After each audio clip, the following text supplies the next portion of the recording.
우리 함께 하나님의 말씀 이사야 26장 3절과 4절에 있는 말씀을 함께 보도록 하겠습니다. 주께서 심지가 견고한 자를 평강하고 평강하도록 지키시리니 이는 그가 주를 신뢰함이니이다.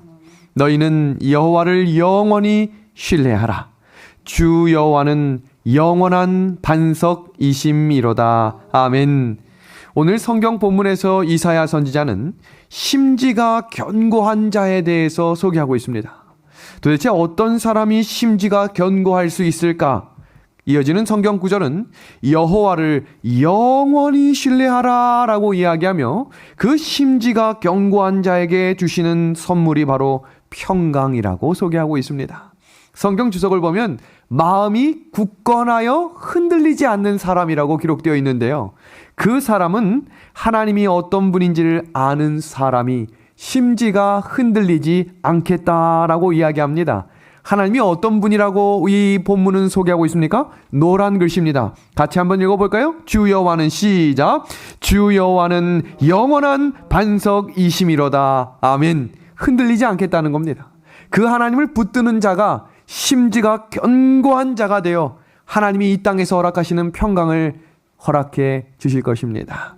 다니엘 47번째 시간입니다. 오늘 이 성경 본문을 함께 살피면서 하나님께서 어떤 분이신지, 왜 하나님을 반석이라고 소개하고 있는지를 함께 살펴보도록 하겠습니다. 우리 다니엘 공부를 위한 기도를 함께하고 공부를 시작합니다. 하나님 우리 아버지, 주 여호와께서 영원한 반석 되심을 확인하며 말씀 가운데 주시는 은혜를 우리가 확신할 수 있도록 인도하여 주시옵소서.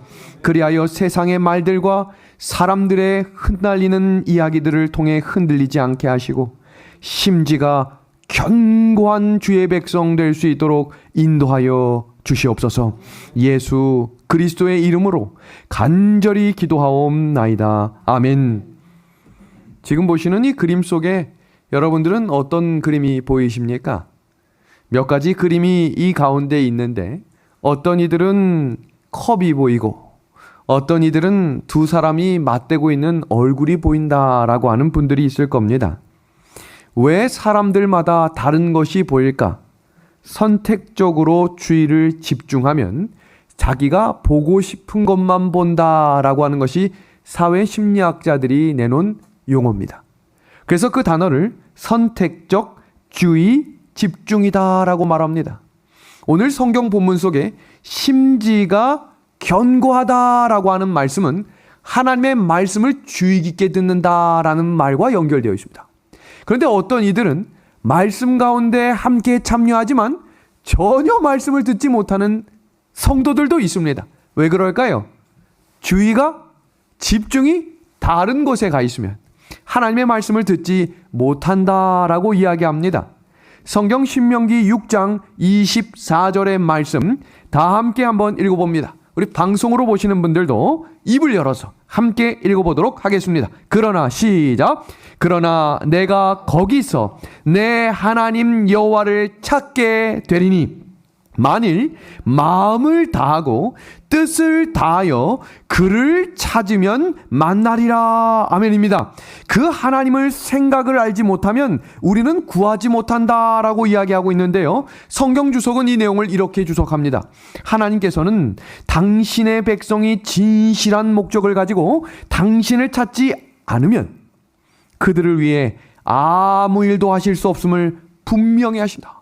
하나님은 우리가 기도하기 전에 다 알고 계시지만 기도하지 않을 때 이루시지 않겠다고 하셨어요. 왜냐하면 하나님을 믿지 않는 이들에게 일들이 이루어지면 하나님을 미신처럼 믿는다는 것을 알기 때문이다. 오늘 우리가 하나님을 구할 때 하나님의 말씀을 들을 때 어떻게 하라고 말하고 있냐면 신명기 6장 24절 후반부입니다. 마음을 다하고 뜻을 다하여 그를 찾으면 만나겠다. 이 말씀을 예수님께서 이 땅에 오셨을 때 직접 제자들에게 다시 한번 이렇게 말씀합니다. 마태복음 22장 36절과 37절입니다. 선생님, 율법 중에서 어느 계명이 크니까?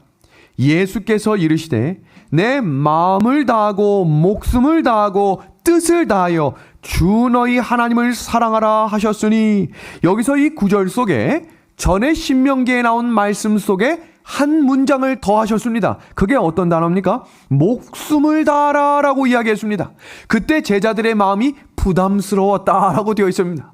제자들이 다른 건 다 좋아했는데 예수님의 십자가 이야기를 싫어했다 그랬어요. 왜냐하면 죽어야 됐기 때문입니다. 본인들도 그 길을 따라가라고 자꾸 자기 십자가를 지라고 할 때마다 사람들은 주의를 다른 곳으로 돌렸다라고 영감의 글은 말합니다. 다시 한번 말합니다. 너희가 마음을 다하고 목숨을 다하라. 야, 이 구절을 우리가 어떻게 이해할 수 있을까요? 여기 많은 사람들이 오늘도 자기에게 주어진 일을 하기 위해 열심히 걸어갑니다. 길거리에서 사람들이 왜 나를 사랑해 주지 않을까라고 화나는 분은 없을 겁니다. 나도 분주하고 저 사람도 분주하기 때문에 나에게 눈길조차 주지 않아도 상관없습니다. 그런데요, 만약에 가정에서 나의 남편이, 가정에서 나의 자녀가, 나의 어머니가 나에게 전혀 사랑하는 눈길을 주지 않는 일들이 반복된다면 내 마음 가운데 어떤 마음이 생길까요? 왜 저러지? 왜 나에게 저 눈빛과 왜 사랑의 눈빛을 주지 않지? 화가 날 수 있습니다. 사랑하는 사람에게 간절한 사랑을 바라는 것, 이 관계 속에 나타나는 것이 어떤 의미인지를 지금부터 하나씩 소개하겠습니다. 오늘도 행복합니다 라고 하는 책이 있습니다. 잘 아시는 예화 속에 등장했던 이지선 자매가 얼마 전 또 한 권의 책을 썼는데요. 이 책의 내용 중에 큰 불이 나는 사건을 이야기하며 그 사건 속에 등장하는 이 젊은 청년이 지금은 한 대학의 교수가 되어 학생들을 가르치고 있습니다. 그러면서 지난 10여 년을 돌아보며 오늘도 내가 행복할 수 있는 이유에 대해 이렇게 소개합니다. 오늘자 신문에 세부에서 비행기가 추락하려고 하다가 비상 착륙한 뉴스 보셨을 겁니다. 사람들은 위기감이 찾아오면 마음 가운데 내가 죽을 수도 있겠구나라는 생각이 드는데, 이 이지선 자매도 사고 나는 순간 내가 죽었구나라는 생각이 들 만큼 큰 사고가 났습니다. 불이 났습니다. 온몸에 화상이 났고 무려 40차례 수술을 할 만큼 대형 사고였다고 말합니다. 큰 대학에 아주 유능한 젊은이로 미래가 촉망받던 이 젊은 청년이 졸업사진을 찍고 돌아오는 길에 그 큰 사고를 나서 매일매일 수술을 할 때마다 엉덩이 살을 띄어서 얼굴에 붙이고 허벅지 살을 띄어서 옆구리에 붙이며 이젠 띨 살이 없어서 어디 살을 띨까 하며 자기 살을 계속해서 늘리는 수술을 40차례 할 때, 잠에서 깨어나고 이 마취에서 깨어날 때 그 고통이 얼마나 큰지 어머니를 붙들고 나를 제발 죽여주시오라고 할 만큼 너무 힘들었다고 책은 고백하고 있습니다. 여러분, 내 사랑하는 아이가 나에게 죽여달라라고 하는 이야기만큼 더 힘들고 아픈 이야기가 어디 있겠습니까? 그때 어머니가 눈물 흘리며 내가 미안하다 이야기했대요. 근데 이 책에 어떻게 되어 있냐면, 생각해보면 엄마는 나에게 잘못한 것이 하나도 없는데 엄마는 매일 나에게 미안하다고 한다. 맞는 말입니까? 전혀 미안한 게 없는데 말입니다. 근데 이 어머니는 이 자녀에게 이렇게 고백합니다. 내가 할 수만 있으면 너와 내가 뒤바뀌어. 내가 대신 수술을 받아주고 싶지만 그렇게 할 수 없어. 내 마음이 너무 아프다. 근데 이 젊은 청년이 그때는 이 말 할 때마다 화가 났는데, 시간이 지나고 보니 그 엄마의 진심이 얼마나 나를 사랑하는지를 감사하다라고 하는 글이 이 책에 기록되어 있습니다. 여기서 중요한 사실은 우리는 아무리 사랑해도 나의 자녀 대신 그 일을 대신해 줄 수는 없다는 거예요. 지금 자녀가 어려운 환경에 있다고 해도 마음은 아프지만 그 자리에 갈 수 없습니다. 왜요? 그 일은 그 아이가 감당해야 될 일이기 때문입니다. 그런데요, 예수님은 그렇게 하지 않으시고 직접 이 땅에 오셔서 대신 그 일을 하셨다는 겁니다. 이것이 사람의 사랑과 하나님의 사랑이 다른 것입니다. 사람은 해줄 수가 없어요. 근데 예수님께서는 그 일을 대신 해주십니다. 그리고 영감의 글은 이렇게 소개합니다. 그리스도께서는 우리로 당신의 받으실 만한 대접을 받게 하기 위하여 우리가 받아야 할 대우를 받으셨다. 이게 얼마나 큰 위로와 사랑인지를 이어지는 영감의 글은 이렇게 말합니다. 영원한 본향의 영광이 황홀하게 우리 앞에 나타나게 되는 그때에 우리는 예수께서 이 모든 것을 우리를 위하여 버리시고 하늘 궁전을 떠나셨을 뿐만 아니라 우리를 위하여 실패와 영원한 상실의 위험성을 무릅쓰셨다는 것을 기억하게 될 것이다. 여러분, 이 구절은요, 예수님께서 다녀오겠습니다 라고 인사한 게 아니라 자신이 모든 지위를 다 잃어버려도 내가 다시 살아날 수 없을지라도 내가 가는 것입니다.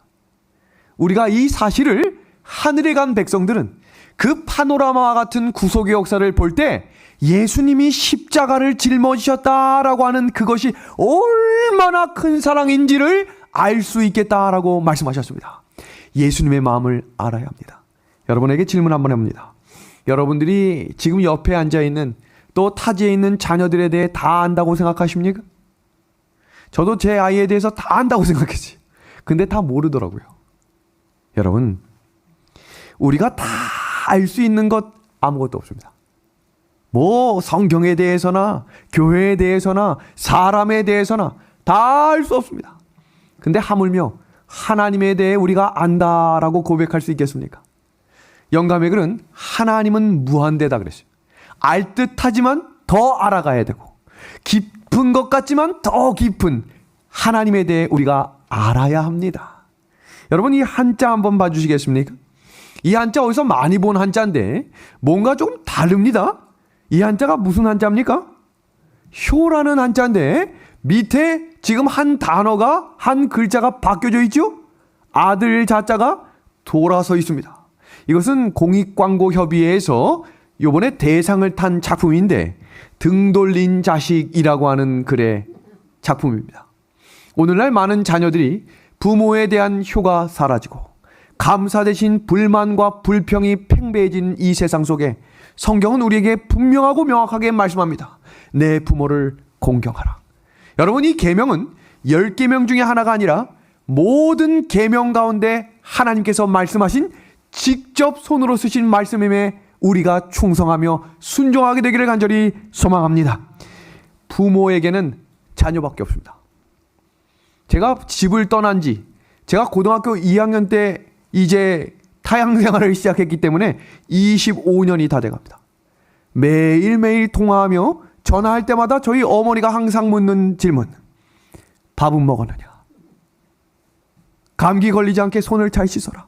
여러분, 이 질문과 대답은 25년째 변화되지 않습니다. 왜 그렇습니까? 관심과 사랑입니다. 근데 제가 아이들에게 질문하는 것도 똑같습니다. 오늘은 긴팔 입고 가야 한다. 오늘은 겉옷을 더 따뜻하게 입고 가라. 뭐 하는 겁니까? 부모는 자녀에게 전부를 주고 싶어요. 근데 여러분, 자녀는 그렇지가 않아요. 근데 부모가 자녀가 그렇지 않다 해도 섭섭하지 않습니다. 왜 그럴까요? 부모는 자식에게 늘 마음이 가 있기 때문입니다. 그렇다면 우리에게 하나님은 어떤 분이십니까? 나에게 하나님은 여러 가지 중에 하나입니까? 일주일 동안 바쁘게 지내다가 한 가지 일을 더 해야 하는 그런 직능과 직분 때문에 하는 하나입니까? 아니면 하나님이 나의 전부가 되십니까? 오늘 이 말씀을 주목해 주시길 바랍니다. 하나님께 우리는 전부입니다. 전부. 영감의 글입니다. 그대의 의무가 어렵고 가혹하게 보이며 그대의 짐이 지기에 너무도 무겁게 보일 때에 그대를 위하여 예수께서 멸시와 수치 곧 십자가를 참은 것을 기억하라. 엄격한 시련으로 그대의 마음이 위축될 때에 그대의 구주가 살아계셔서 그대를 위하여 간구하시는 사실을 기억하라. 아멘입니다. 제가 오늘 서두에 왜 이 말씀을 주의하고 주목해서 집중해서 말씀하는가? 싸움에서 승리하려면 하나님이 어떤 분이신지에 대해 알아야 그 하나님을 더 신뢰할 수 있기 때문입니다. 여러분, 성경이 왜 기록되었는지, 성경이 어떤 배경에 기록되었는지를 우리는 알아야 합니다. 하나님께서 나를 정말로 사랑하고 있는다는 사실을 지식으로가 아니라 마음으로 깨달을 수 있도록 기도하며 오늘 말씀을 참여하시길 바랍니다. 두 번째는 하나님과 사단 사이에 큰 전투가 있는데 그 사이에 내가 있다는 것입니다. 큰 전투입니다.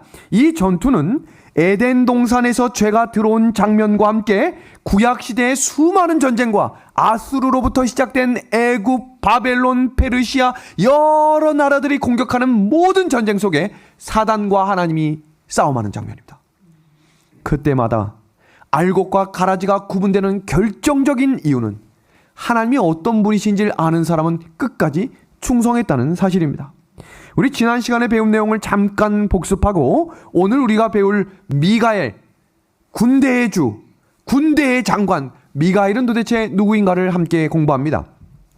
다니엘서 예언 부분에서 7장과 이어지는 8장, 9장, 10장에서 12장은 모두가 선악의 싸움에 대한 이야기입니다.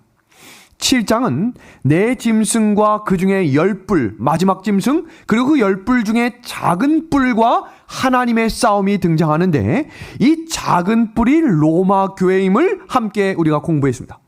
이어지는 8장에서 9장 속에서도 두 짐승이 등장하는데 이 등장하는 짐승 중에 또 한 번의 작은 뿔이 등장합니다. 그 작은 뿔은 하나님을 대적하는 주체 세력으로 로마 제국과 로마 교회 그리고 두 개의 단체가 공격하고 무너뜨리고자 했던 것은 하나인데 성소입니다. 왜냐하면 그 성소가 구원의 기능과 실체이신 예수 그리스도이기 때문에 그것을 무너뜨리면 이길 수 있을 거라고 생각했기 때문입니다. 다음 오늘 우리가 배우게 될 10장에서 12장은 남방왕과 북방왕의 이야기가 등장하는데 예수님의 초림을 앞두고 일어나는 선악간의 치열한 싸움과 세상 역사의 마지막 전쟁의 양상을 보여주고 있습니다. 그러면서 다니엘이 이렇게 등장하죠. 3주간을 금식합니다. 아주 88세의 이 어른이 도대체 어디서 그런 힘과 능력이 나왔는지 모르지만 무엇 때문에 이렇게 근심 걱정과 함께 하나님의 뜻에 맞는 기도를 시작했습니까? 하나님의 약속입니다.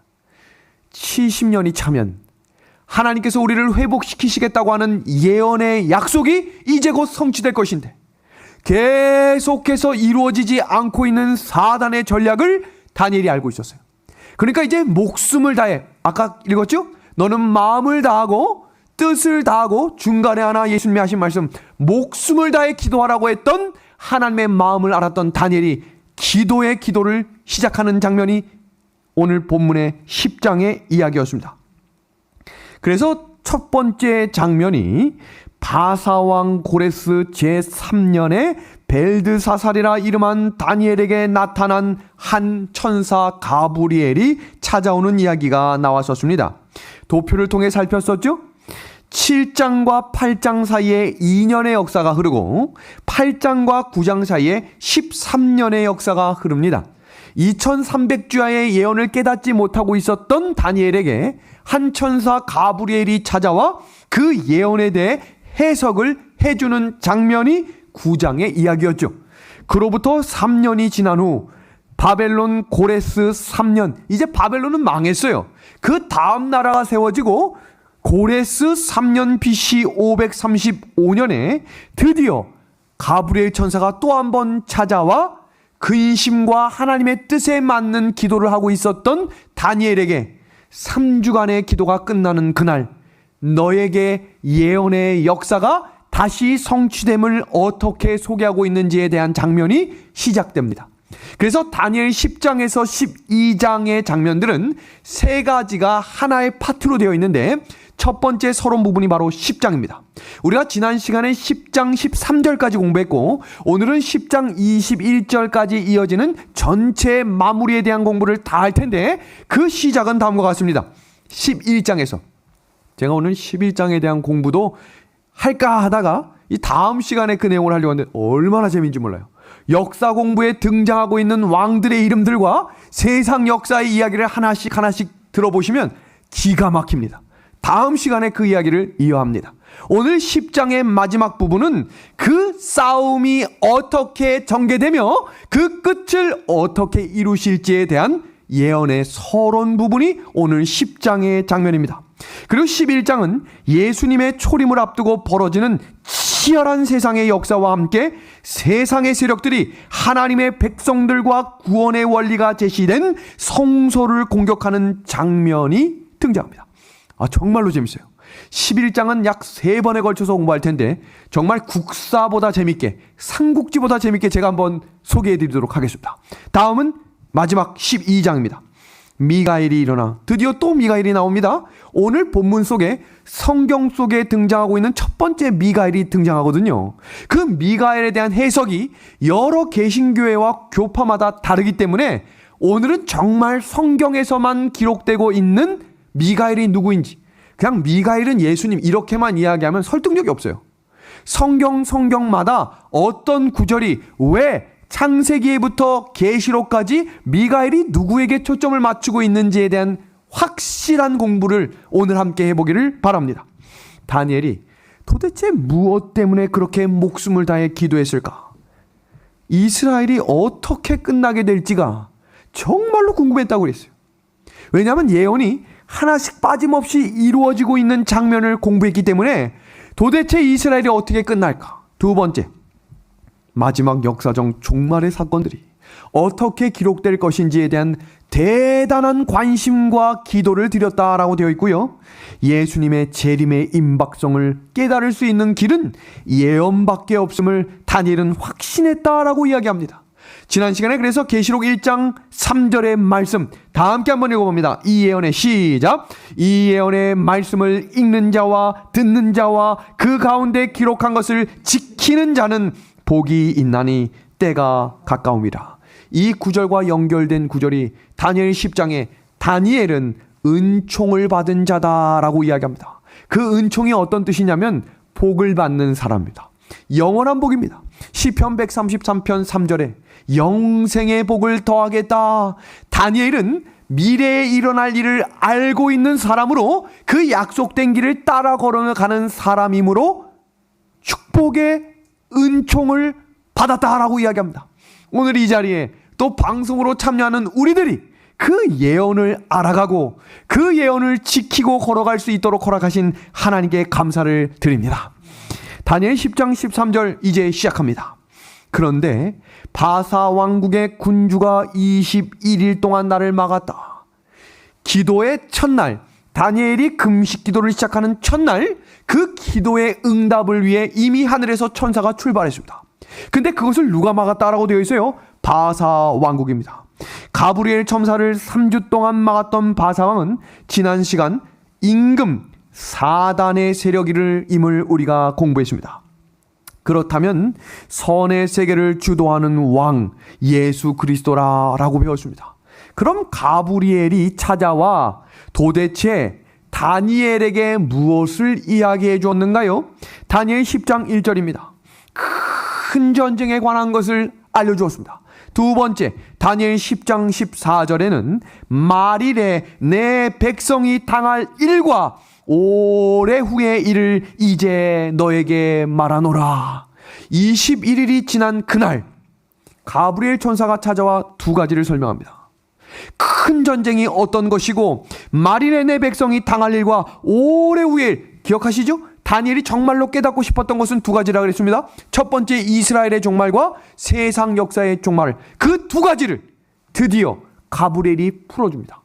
그렇다면 말일에 내 백성에 당할 일이 무엇인가? 내 백성은 단순히 유다 백성을 가리키는 것이 아니라 다니엘 이후 시대의 모든 하나님의 백성을 가리킨다라고 주석은 말합니다. 그러니까 다니엘은 그 시대 그 사람들의 이야기가 아니라 마지막 종말의 때를 살아갈 하나님의 백성들이 똑같은 관심을 두고 봐야 할 책입니다. 두 번째, 종말까지 일어날 선악의 싸움의 역사에 대한 예언을 가지고 오므로 이제 다니엘이 마지막 책 마지막 구절을 기록할 수 있도록 그 꿈의 예언들을 하나씩 소개하는 장면 시작됩니다. 오늘 본문 속에서 내가 3주 동안 21일 동안 나를 막았다라고 하는데 마지막 구절 봅니다. 가장 높은 군주 중 하나인 미가엘이 와서 나를 도와줬다. 사단의 영도 만만치 않기 때문에 하늘의 천사장 가브리엘이 내려오는 것을 막은 거예요. 근데 그 막았던 팽팽한 싸움을 한 존재가 등장하여 그 싸움에 승패를 가르는 인물이 등장하는데 그 인물이 누구라고 되어 있어요? 미가엘이 와서 나를 도와줬다라고 말합니다. 지금부터 오늘 공부의 핵심을 10분 동안 공부합니다. 자, 한번 주목해 보십시오. 도대체 이 미가엘이 누군가? 서론부터 한번 봅니다. 미가엘은 그리스도께서 선악의 전쟁터에서 선의 사령관으로 나타날 때 사용되는 이름입니다. 잠시 후에 성경 구절들을 하나씩 찾아서 읽어봅니다. 두 번째, 군장 중 하나라는 것은 여러 군장 중에 하나라는 뜻이 아니고 그분이 곧 왕이다라고 하는 의미로 쓰여집니다. 잠시 후에 계시록 19장의 이야기를 살피면서 왜 이것이 그 의미인지를 살핍니다. 세 번째, 바사 왕 때문에 가브리엘이 머물러 있을 때 미가엘이 도와서 그 일이 해결된 상황을 본문 속에서 오래 알렸죠. 바사국 왕으로 표현된 이 왕은 사탄으로 해석함으로 우리가 이 구절을 번역하기 시작했습니다. 그렇다면 미가엘은 도대체 누군가? 많은 질문들이 미가엘은 천사장인가? 아니면 예수 그리스도인가?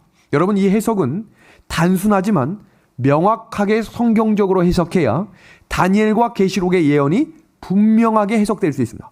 두 번째, 미가엘이라고 하는 이름은 성경에 총 5번이 나와요. 여기 한번 봅시다. 다니엘 10장 13절. 방금 저희가 읽었던 구절이죠. 다니엘 10장 21절.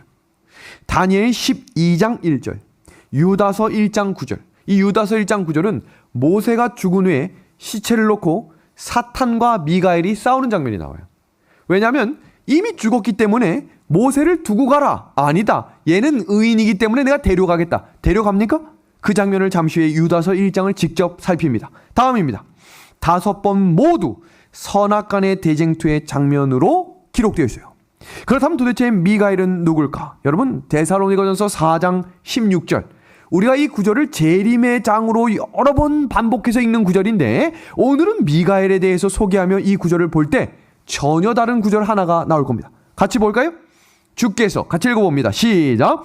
주께서 호령과 천사장의 소리와 하나님의 나팔로 친히 하늘로부터 강림하시리니 그리스도 안에서 죽은 자들이 먼저 일어난다. 이 구절을 읽을 때 대부분 우리는 어디에 초점을 두냐면 주께서 나팔 소리로 죽은 자들이 먼저 일어난다. 이 구절에 강조를 둬요. 근데 오늘은 우리는 어디에 초점을 두냐면 주께서 호령과 그 다음 구절 뭐라고 되어 있어요? 천사장의 소리입니다. 모든 천사를 지배하고 다스리는 천사의 주인이라고 되어 있어요. 천사 중에 천사, 피조물이 아니라 그 천사 전체를 다스리는 주, 천사장의 소리를 내시는 분, 예수 그리스도입니다. 다음은 계시록 12장 9절 봅니다. 큰 용이 내어 쫓깁니다. 하늘의 전쟁이 있었죠. 첫 번째 전투입니다. 그때 사탄 루스벨은 천사장이었기 때문에 이때는 천사장 가브리엘이 없었을 때예요. 맞습니까? 그러니까 천사장이었던 루스벨과 천사 3분의 1이 어떤 존재와 전쟁을 일으키는 장면이 나올 거예요. 그 이야기가 계시록 12장에 나오는 거거든요. 그러니까 지금 이것은 미가엘과 가브리엘은 같다라고 해석하면 모순이 되는 거예요. 왜냐하면 지금 이 천사장이 이미 루스벨이라고 성경에 나와 있기 때문에 가브리엘은 아니에요. 그럼 또 다른 어떤 존재가 있다는 것인데 계속 볼까요? 예뱀 곧 마귀라고도 하고 사탄이라고도 하며 온 천하를 꿰는 자라 그가 땅으로 내쫓기니 그의 사자들도 그와 함께 내쫓기니라. 천사장 루스벨이 하늘에서 반역을 일으켜요. 왜요? 예수님을 보고 반역을 일으켰어요. 아니, 저 사람도 하나님이고 나도 이 정도면 하나님급인데 왜 쟤만 저 자리에 있는 거야? 교만한 마음이 들었다는 거지요. 루스벨 대역으로 가브리엘이 선임되지 않았을 그때 미가엘이 일어나 이 전투를 끝냅니다. 그분이 바로 예수 그리스도입니다. 그럼 지금부터 성경에 기록되어 있는 미가엘이라고 하는 단어를 하나씩 살피겠습니다. 다니엘 8장 11절에 또 스스로 높아져서 군대의 주제를 대적하며 그에게 매일 드리는 제사를 없애버렸고 그의 성소를 헐었다. 다니엘 8장 우리가 공부했기 때문에 이제 알고 있다고 가정하고 넘어갑니다. 성소를 파괴하는 존재 뭐였습니까? 작은 뿔이었어요.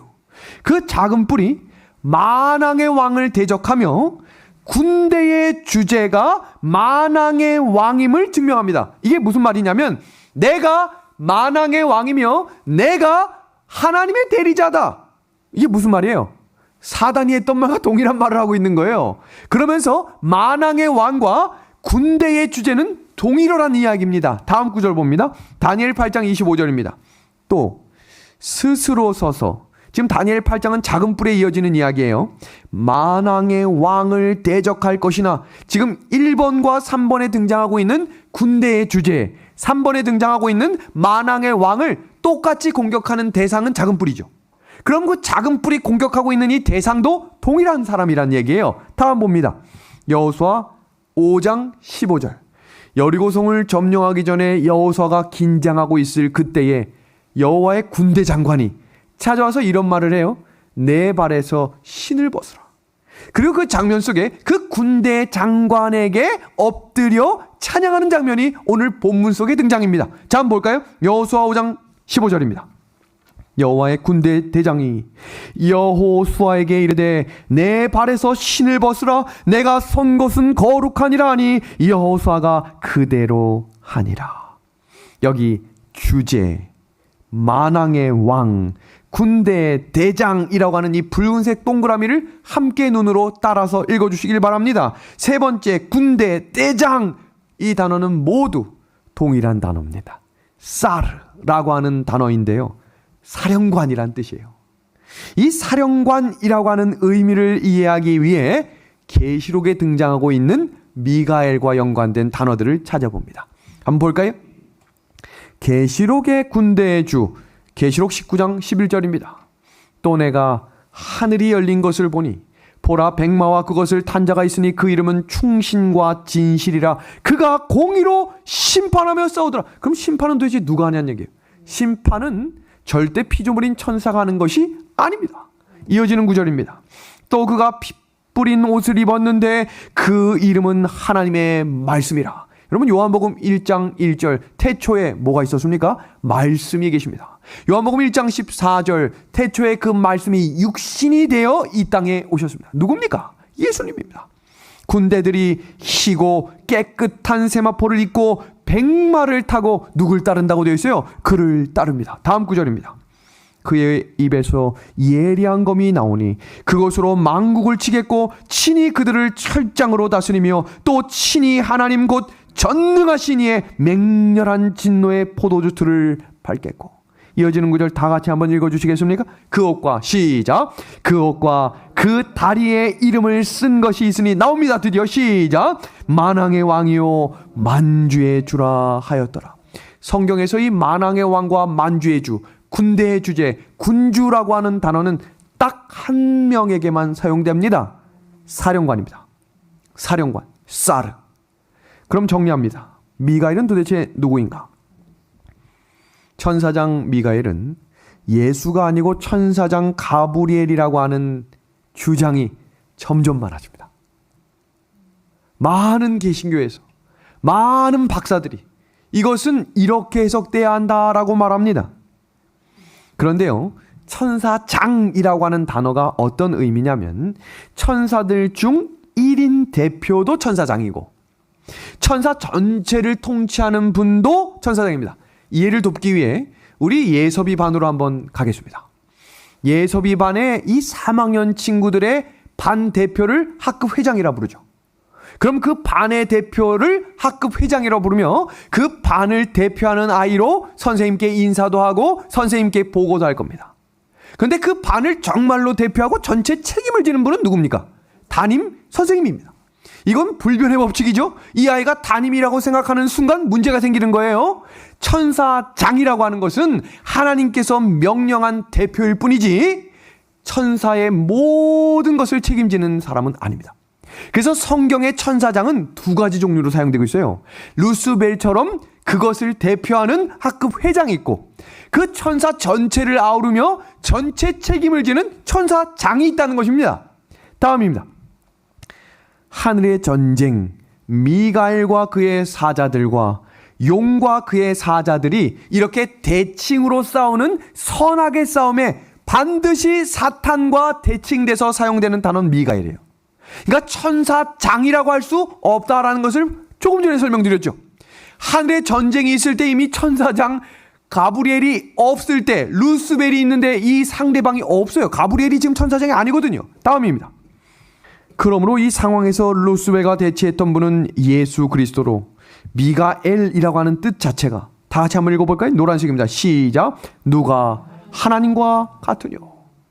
미가엘 자신이 삼위일체의 하나님과 한 분이다 라고 하는 것을 소개하고 있는 것입니다. 다니엘 10장 13절에 성경은 이렇게 말해요. 미가엘이 와서 나 가브리엘을 도와주므로.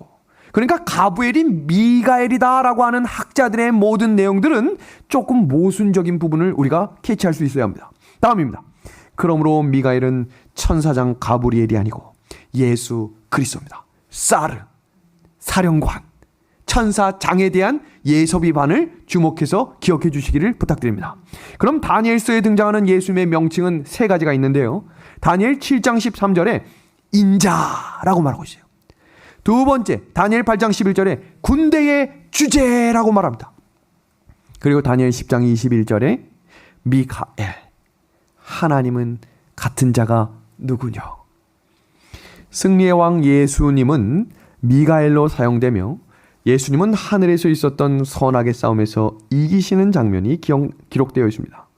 유다서에 보면 모세의 시체를 주고 또 싸우지만 하나님이 이기셔서 모세가 부활하여 하늘로 가는 장면이 유다서 1장의 이야기입니다. 그 다음 이 세 번째, 마침내 십자가에서 승리하시고 인류를 죄에서 구원하심으로 정사와 권세를 벗어버려 밝히 드러내시고 십자가로 뭐 했다라고 말합니까? 승리하셨다라고 말합니다. 그래서 요한복음 12장 21절에 최후 승리자가 되셔서 드디어 사령관의 이름 또 나옵니다. 노가 됐다고 말하고 있어요. 뭐가 됐다고? 만왕의 왕으로 사탄을 이기셨다라고 말합니다. 그래서 다니엘서 10장 20절과 21절에 그 싸움에 대해 이야기하며 지금 이 미가엘에 대한 이야기를 정리하신 분들은 이 본문의 이야기를 이해하실 수 있을 겁니다. 같이 볼까요? 그가 이르되 내가 어찌하여 내게 왔는지 내가 아느냐. 이제 내가 돌아가서 바사 군주와 싸우려니와 내가 나간 후에는 헬라의 군주가 이를 것이라.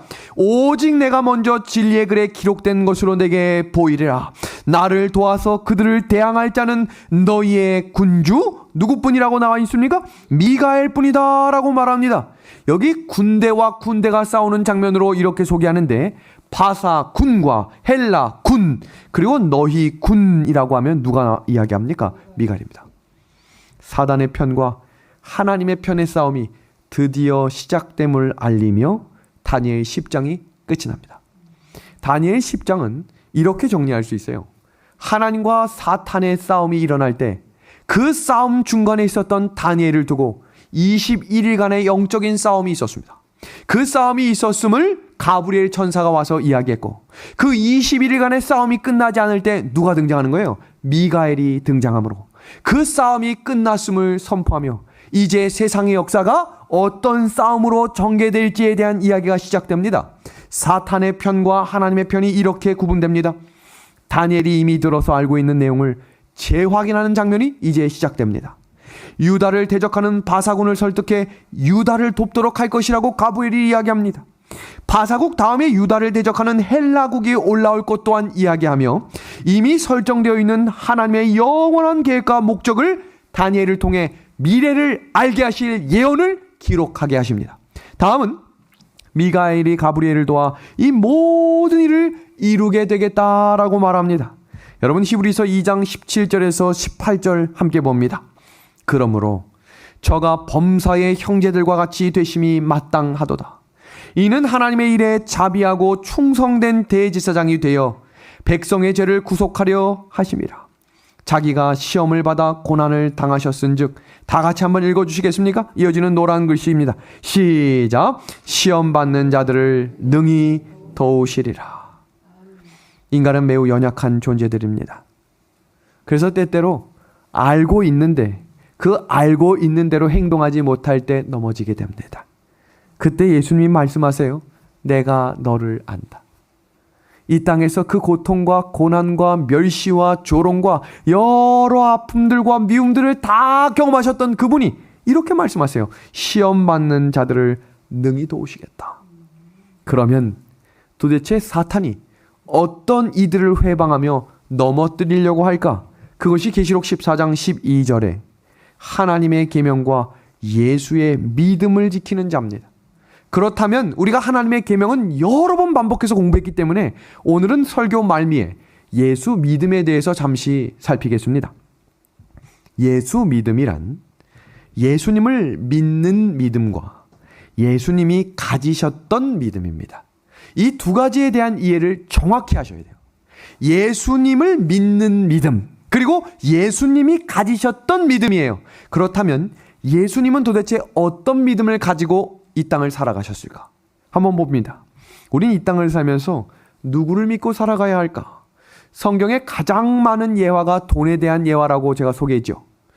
예수님이 하신 예화의 퍼센트 중에 약 60% 이상이 돈에 대한 예화예요. 예수님도 이 땅을 살아가면서 돈에 대한 집착하는 모든 이들에게 이렇게 말씀하셨어요. 재물을 믿지 말아라. 잠언 23장 5절입니다. 재물은 날개를 내어 하늘에 나는 독수리처럼 날아가리라. 여러분 기억하십시오. 경제가 무너지고 났을 때 돈이 휴지 조각이 되는 일들을 우리 시대에 목도하게 될 것입니다. 그래서 돈이 전부인 것처럼 살아가게 되면 이 땅을 살아갈 소망을 잃어버릴 것이기 때문에 청지기답게 하나님께서 명령하신 직분과 직능에 따라 청지기답게 하나님이 주인 되심을 고백하며 살아가게 되기를 소망합니다.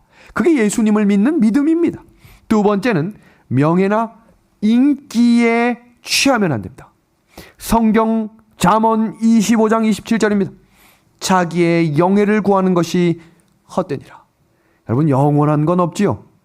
예전 70년대 그 유명했던 사람들이 지금도 존재하던가요? 사라지고 없습니다.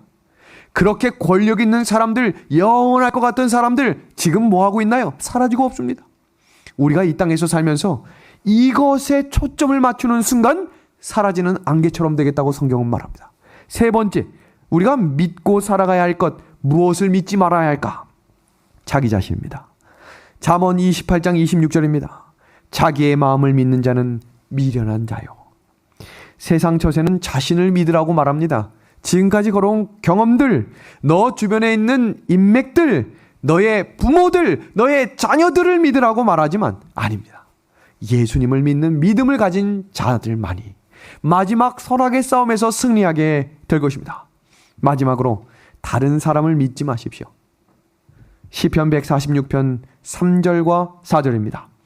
방백들을 의지하지 말며 도울 힘이 없는 인생도 의지하지 말지니 그 호흡이 끊어지면 흙으로 돌아가서 당일에 그 도모가 소멸되리라.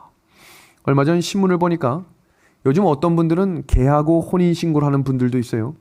이제 반려견을 넘어서서 근데 거기 인터뷰를 보니까 이렇게 돼 있어요.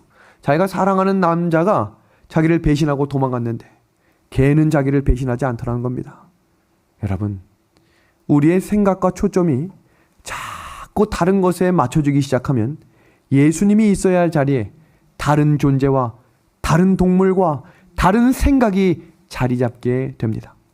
예수님이 이 땅에서 어떤 믿음을 가지고 걸어가셨는지를 기억함으로 예수님의 믿음을 가지고 이 땅을 전진하는 하나님의 백성들이 되시기를 예수님의 이름으로 소망합니다. 최종 정리합시다. 다니엘 10장입니다. 사단이 하늘에서 하나님을 반역한 이후로 그리고 사람이 타락한 이후로 인류의 역사를 포함한 우주는 치열한 영적 전쟁터임을 다니엘에게 다시 보여주는 예언의 장면이 다니엘 10장이었습니다. 인류의 역사는 그 보이지 않는 선악의 싸움터에서 진행되고 있고 그 모든 과정과 쟁점은 뭘 통해서 할 수 있다고요? 뭘 통해서? 예언입니다. 예언의 말씀을 통해서 갈 길과 할 일을 확인한 그리스도인들이 그 길을 따라 충성되게 살아갈 때 선악의 싸움에서 최후의 승리자가 될 것입니다. 그리스도인이 최후의 승리자가 될 수 있도록 전적으로 도우시는 그분이 이미 사탄을 이기시고 또 앞으로 승리하실 그리스도이심을 기억하게 되기를 바랍니다. 우리 5번 다 같이 읽어볼까요? 오직 시작. 오직 그리스도만이 우리의 의이시고 우리의 능력이시다. 여러분, 오늘 공부는 명확합니다. 선의 사령관 미가엘은 누구인가? 오늘 이 말씀 43분을 듣고 왜 예수님인지를 성경마다 잘 필기해 두셔서 예수님 이렇게만 이야기하면 설득력이 없어요. 성경에서 왜 그렇게 연결시켜서 소개하고 선악의 싸움에서 그 싸움과 싸울 수 있는 대상이 누구인지를 명확히 하나씩 공부해 두셔서 이 구절에 대해 정말 궁금해하는 분들에게 이 말씀들을 소개할 수 있는 저와 우리 믿음의 아내 가족들이 되기를 소망하며 오늘 공부를 마치도록 하겠습니다.